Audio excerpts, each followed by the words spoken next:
దేవునికి మహిమ కలుగును గాక. మీ అందరికీ శుభములు, వందనాలు తెలియజేస్తున్నాను.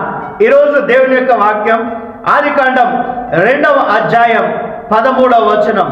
రెండవ నది పేరు గిహోను, అది కూషు దేశం అంతటి చుట్టూ పారుచున్నది.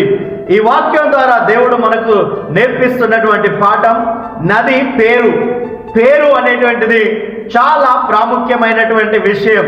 అందుకనే మన పేర్లు మంచిగా మనం అర్థవంతమైన పేర్లు పెట్టుకోవాలి. పరిశుద్ధ గ్రంథం చెప్తుంది, ఆదికాండం 17వ అధ్యాయం 5వ వచనములో దేవుడు అబ్రాం పేరు అబ్రహాముగా మార్చాడు.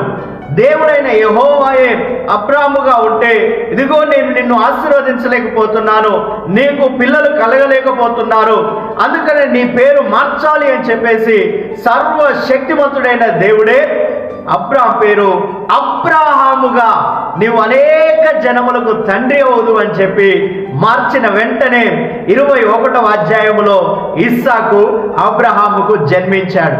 ఈ రోజున మన స్థితి, మన గతి మారాలి అంటే మన పేర్లు చాలా ప్రాముఖ్యమైనవి.